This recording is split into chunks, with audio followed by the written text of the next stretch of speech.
100 days wait loss ಚಾಲೆಂಜಲ್ಲಿ ಇವತ್ತು ದಿನ 32 ಆಗಿರುತ್ತೆ. ಪ್ರತಿದಿನ ಕುಡಿಯೋ ಹಾಗೆ ಡಿಟಾಕ್ಸ್ ವಾಟರ್ನೇ ತಗೊಳ್ತಾ ಇದ್ದೀನಿ.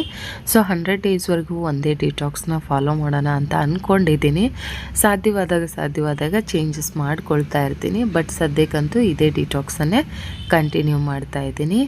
7 ದಿನಕ್ಕಾಗುವಷ್ಟು ಡಿಟಾಕ್ಸ್ ಡ್ರಿಂಕ್ಗಳನ್ನು ನನ್ನ ಯೂಟ್ಯೂಬಲ್ಲಿ ಆಲ್ರೆಡಿ ಶೇರ್ ಮಾಡಿದ್ದೀನಿ. ಚೆಕ್ ಮಾಡಿ, ಸ್ವಲ್ಪ ಹಳೆ ವಿಡಿಯೋಗಳು ನೋಡ್ತಾ ಇದ್ದರೆ ವೆಯ್ಟ್ ಲಾಸ್ ಪೌಡ್ರ್ ಮಾಡೋದು ಹೇಗೆ, ಸುಮಾರು ವೀಡಿಯೋಗಳನ್ನು ವೆಯ್ಟ್ ಲಾಸ್ ರಿಲೇಟೆಡ್ ಹಾಕಿದ್ದೀನಿ. ಮತ್ತು 21 ದಿನದ ವೆಯ್ಟ್ ಲಾಸ್ ಚಾಲೆಂಜ್ ಕೂಡ ತೊಗೊಂಡಿದ್ದೆ ಒಂದು ಸಲ, ಅದು ಕಂಪ್ಲೀಟ್ ಮಾಡಿದ್ದೀನಿ. ಆವಾಗ ಹೇಗೆ ನಾನು ಡಯಟ್ ಫಾಲೋ ಮಾಡಿದ್ದೇನೆ ಅದನ್ನು ವೀಡಿಯೋಗಳು ನೋಡ್ಬೋದು ನೀವು. ಬ್ರೇಕ್ಫಾಸ್ಟ್ಗೆ ನಾನಿಲ್ಲಿ ಗಿರ್ಮಿಟ್ ತೊಗೊಂಡಿದ್ದೀನಿ, ಫ್ರೂಟ್ ಸಲಾಡ್ ಮತ್ತು ಅಲಸಂದೆ ಕಾಳನ್ನು ಸ್ವಲ್ಪ ಫ್ರೈ ಮಾಡ್ಕೊಂಡಿದ್ದೀನಿ ಬೇಯಿಸ್ಬಿಟ್ಟು. ಸೊ ಈ ರೀತಿ ಒಂದು ನನ್ನ ಬೆಳಗಿನ ಬ್ರೇಕ್ಫಾಸ್ಟ್ ಆಗಿತ್ತು.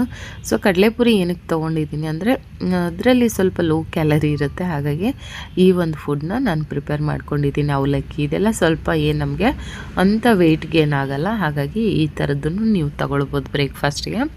ಸೊ ಪ್ರೋಟೀನ್ಗೋಸ್ಕರ ಕಾಳಂತೂ ಯಾವುದಾದ್ರೂ ಕಡಲೆಕಾಳು, ಕಾಬೂಲ್ ಕಡಲೆನೋ, ಅಲಸಂದೆನೋ, ಹೆಸರು ಕಾಳು ಈ ಥರದ್ದು ಏನಾರು ಬೇಯಿಸಿ ಒಂದು ಒಗ್ಗರಣೆ ರೀತಿಯಲ್ಲಿ ಮಾಡ್ಕೊಳ್ಬೋದು. ಸಾಕಷ್ಟು ಜನ ಕೇಳ್ತಾ ಇದ್ದೀರಾ ರೆಸಿಪಿಗಳನ್ನು ಶೇರ್ ಮಾಡಿ ಅಂತ. ಸೊ ಡೆಫಿನೆಟ್ಲಿ ಶೇರ್ ಮಾಡ್ತೀನಿ. ಸ್ವಲ್ಪ ಸಮಯದ ಅಭಾವ ಆಗ್ತಾಯಿದೆ ನನಗೆ, ಖಂಡಿತ ಶೇರ್ ಮಾಡ್ತೀನಿ ಮುಂದಿನ ದಿನಗಳಲ್ಲಿ. ಮತ್ತು ಇವತ್ತು ಸ್ಕೂಲಲ್ಲಿ ಪ್ರೈಸ್ ಡಿಸ್ಟ್ರಿಬ್ಯೂಷನ್ ಪ್ರೋಗ್ರಾಮ್ ಇತ್ತು, ಸೆರೆಮನಿ ಇತ್ತು. ಹಾಗಾಗಿ ನಾನು ಈ ಥರ ಸಿಂಪಲ್ಲಾಗಿ ರೆಡಿಯಾಗಿದ್ದೀನಿ. ಆ್ಯಂಡ್ ಪಂಚಲು ಹೊದ್ದು ಜುವೆಲ್ಸ್ನ ವೇರ್ ಮಾಡಿ ಒಂದು ಟ್ರೆಡಿಷ್ನಲ್ ಟಚ್ನ ಕೊಟ್ಟು ರೆಡಿಯಾಗಿದ್ದೀನಿ. ಹೇಗಿತ್ತು ನನ್ನ ಲುಕ್ ಕಮೆಂಟ್ ಮಾಡಿ. ಆ್ಯಂಡ್ ಮಧ್ಯಾಹ್ನದ ಊಟಕ್ಕೂ ಸೇಮ್ ನಾನು ಅಗೇನ್ ಚುರುಮುರಿ ಇದು ಒಗ್ಗರಣೆ ತೊಗೊಂಡಿದ್ದೀನಿ. ಆ್ಯಂಡ್ ಫ್ರೂಟ್ಸು, ಮಜ್ಜಿಗೆ ಸ್ವಲ್ಪ ಮತ್ತು ಅಲಸಂದೆ ಕಾಳು, ಬೇಯಿಸಿರುವಂಥ ಅಲಸಂದೆ ಕಾಳು ಫ್ರೈ ಮಾಡಿಕೊಂಡು ಅದನ್ನು ತೊಗೊಂಡು ನನ್ನ ಲಂಚ್ ಬಾಕ್ಸನ್ನು ಪ್ಯಾಕ್ ಮಾಡ್ಕೊಳ್ತಾ ಇದ್ದೀನಿ. ಸ್ಕೂಲಿಂದ ಬಂದಾದಮೇಲೆ ಗ್ರೀನ್ ಟೀ, ಇದಂತೂ ನೀವು ಪ್ರತಿ ವಿಡಿಯೋದಲ್ಲೂ ನೋಡ್ತೀರಾ, ವೆರಿ ಇಂಪಾರ್ಟೆಂಟ್ ನನಗೆ. ಸೊ ಇದನ್ನು ನಾನು ಮಿಸ್ ಮಾಡೋದಿಲ್ಲ, ಒನ್ ಟೈಮ್ ಆದರೂ ನಾನು ತೊಗೊಳ್ತೀನಿ. ಈ ಪ್ರಾಡಕ್ಟ್ನ ಟ್ಯಾಗ್ ಮಾಡಿರ್ತೀನಿ. ವಿಡಿಯೋ ಲೆಫ್ಟ್ ಸೈಡಲ್ಲಿ ವ್ಯೂ ಪ್ರಾಡಕ್ಟ್ ಅಂತ ಕಾಣಿಸ್ತಾ ಇರುತ್ತೆ ನಿಮಗೆ, ಶಾಪಿಂಗ್ ಲೋಗೋ ಇರುತ್ತೆ. ಅದ್ರ ಮೇಲೆ ಕ್ಲಿಕ್ ಮಾಡಿದರೆ ಈ ಒಂದು weight loss green tea link ಸಿಗುತ್ತೆ ನಿಮಗೆ. ಆ ಲಿಂಕ್ ಥ್ರೂ ಇಂದ ಹೋಗಿ ನೀವು ಪರ್ಚೇಸ್ ಮಾಡ್ಬೋದು. ಹಂಗೂ ಗೊತ್ತಾಗಿಲ್ಲ ಅಂದರೆ ಗ್ರೀನ್ ಟೀ ಲಿಂಕ್ ಅಂತ ನನಗೆ ಕಮೆಂಟ್ ಮಾಡಿದರೆ ನಾನು ನಿಮಗೆ ಕಳಿಸ್ಕೊಡ್ತೀನಿ. ಇದನ್ನು ಕುಡಿಯೋದ್ರಿಂದ ಬೇಗ ವೆಯ್ಟ್ ಲಾಸಲ್ಲಿ ರಿಸಲ್ಟ್ ಬರುತ್ತೆ.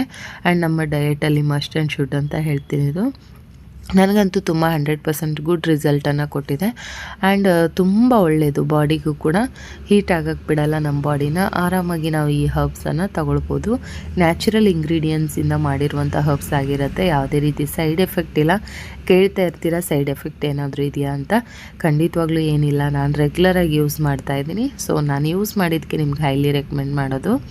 ಸೊ ನೀವು ಬೇಕೆಂದರೆ ಪರ್ಚೇಸ್ ಮಾಡ್ಬೋದು. ಅದಾದಮೇಲೆ ಅರ್ಧ ಅವರ್ ಎಕ್ಸಸೈಸ್ ಮಾಡಿಕೊಂಡೆ. ನನಗೆ ಗೊತ್ತಿರುವಂಥ ಸಿಂಪಲ್ ಎಕ್ಸಸೈಸ್ಗಳನ್ನೇ ಮಾಡ್ಕೊಳ್ತಾ ಇದ್ದೀನಿ. ಸೊ ನಿಮಗೆ ಯಾವ್ದು ಗೊತ್ತೋ ಅದೇ ಎಕ್ಸಸೈಸ್ ಮಾಡ್ಕೊಳ್ಳಿ. ಟೈಮ್ ಇಲ್ಲ ಅನ್ನೋರು ವಾಕ್ ಹೋಗ್ಬೋದು, ಅಥವಾ ಫಿಸಿಕಲ್ ಆ್ಯಕ್ಟಿವಿಟಿ ಚೆನ್ನಾಗಿ ಮನೇಲಿ ಏನಾದರೂ ವರ್ಕ್ ಮಾಡೋರಿದ್ದರೆ ಕೆಲಸ, ಮನೆ ಒರೆಸೋದು, ಬಟ್ಟೆ ವಾಶ್ ಮಾಡೋದು, ಈ ಥರ ಫಿಸಿಕಲ್ ಆ್ಯಕ್ಟಿವಿಟಿ ಮಾಡೋರಿಗೇನು ಎಕ್ಸಸೈಸ್ ಅವಶ್ಯಕತೆ ಬೀಳೋದಿಲ್ಲ. ಸೊ ನಾವೆಲ್ಲ ಹೆಚ್ಚಾಗಿ ಮಷಿನ್ ಬಳಸೋದ್ರಿಂದ ನಮಗೆ ಎಕ್ಸಸೈಸ್ ಅವಶ್ಯಕತೆ ಇರುತ್ತೆ. ಹಾಗೂ ಸ್ಕೂಲಲ್ಲಿ ಇಡೀ ದಿನ ಓಡಾಡ್ಕೊಂಡೇ ಇರ್ತೀನಿ, ಆದರೂ ಕೂಡ ಅಷ್ಟು ಎಕ್ಸಸೈಸ್ ಸಾಕಾಗಲ್ಲ. ರಾತ್ರಿಗೆ ಮತ್ತು ನಾನಿಲ್ಲಿ ಗಂಜಿ ಅಂದರೆ ರಾಗಿ ಮಾಲ್ಟ್, ಈ ರಾಗಿ ಮಾಲ್ಟನ್ನು ಕೂಡ ನಾನು ಮೀಶೋದಿಂದ ತರಿಸ್ಕೊಂಡಿದ್ದೆ. ಫ್ಲಿಪ್ಕಾರ್ಟಲ್ಲೂ ಕೂಡ ಇದೆ, ಅವೈಲೇಬಲ್ ಇದೆ. ಇದನ್ನು ಟ್ಯಾಗ್ ಮಾಡಿರ್ತೀನಿ, ಬೇಕಂದರೆ ತಗೊಳ್ಳಿ. ಈ ರಾಗಿ ಮಾಲ್ಟ್ ನೀವು ದಿನಕ್ಕೆ ಒಂದು ಸಲ ಕುಡಿಯೋದ್ರಿಂದ ಯಾವುದಾದ್ರೂ ಒಂದು ಮೀಲನ್ನು ಸ್ಕಿಪ್ ಮಾಡಿ ಇದನ್ನು ಕುಡೀರಿ, ಬೇಗ ವೆಯ್ಟ್ ಲಾಸ್ ರಿಸಲ್ಟ್ ಬರುತ್ತೆ. ಸೊ ನಾನು ಆಗಾಗ ಒಂದು ಮೀಲ್ನ ಸ್ಕಿಪ್ ಮಾಡಿಕೊಂಡು ಈ ಥರ ಕುಡಿತಾ ಇರ್ತೀನಿ. ಹೆವಿ ಫುಡ್ ಅನ್ನಿಸ್ದಾಗ ಈ ಥರ ಒಂದನ್ನು ರಾಗಿ ಮಾಲ್ಟ್ನ ಮಾಡ್ಕೊಂಡು ಕುಡಿತಾ ಇರ್ತೀನಿ. ಈ ರೀತಿ ನನ್ನ ರಾತ್ರಿ ಊಟ ಆಗಿತ್ತು. ಸಬ್ಸ್ಕ್ರೈಬ್ ಆಗದೆ ಯಾರಾದರೂ ನೋಡ್ತಾ ಇದ್ದರೆ ಸಬ್ಸ್ಕ್ರೈಬ್ ಮಾಡ್ಕೊಂಡು ವಿಡಿಯೋ ನೋಡಿ ಸಪೋರ್ಟ್ ಮಾಡಿ. ಏನಾದರೂ ಡೌಟ್ಸ್ ಇದ್ದರೆ ಕಮೆಂಟ್ಸ್ ಹಾಕಿ. ನನಗೆ ಗೊತ್ತಿರುವಂಥ ಸಿಂಪಲ್ ಟಿಪ್ಸ್ಗಳನ್ನೇ ನಿಮ್ಮೊಟ್ಟಿಗೆ ಶೇರ್ ಮಾಡ್ಕೋತಾ ಇದ್ದೀನಿ. ನಾನು ವೆಯ್ಟ್ ಲಾಸ್ ಆಗೋದ್ರ ಜೊತೆಗೆ ಅದು ನಿಮಗೂ ಸಪೋರ್ಟ್ ಆಗಲಿ ಅಥವಾ ನಿಮಗೂ ಹೆಲ್ಪ್ ಆಗಲಿ ಅನ್ನೋ ಉದ್ದೇಶಕ್ಕೆ ಈ ವಿಡಿಯೋ ಮಾಡ್ತಾ ಇದ್ದೀನಿ. ಪ್ಲೀಸ್ ಸಪೋರ್ಟ್ ಮಾಡಿ, ನಿಮ್ಮ ಸಪೋರ್ಟ್ ನಂಗೆ ತುಂಬ ಇಂಪಾರ್ಟೆಂಟು. ನಾನು ವರ್ಕ್ಗೆ ಹೋಗಿ ಇದೆಲ್ಲ ಮಾಡ್ತಾ ಇರೋದ್ರಿಂದ ಇನ್ನಷ್ಟು ಮೋಟಿವೇಟ್ ಆಗುತ್ತೆ. ಪ್ಲೀಸ್ ಸಬ್ಸ್ಕ್ರೈಬ್ ಮಾಡ್ಕೊಳ್ಳಿ. Thank you for watching.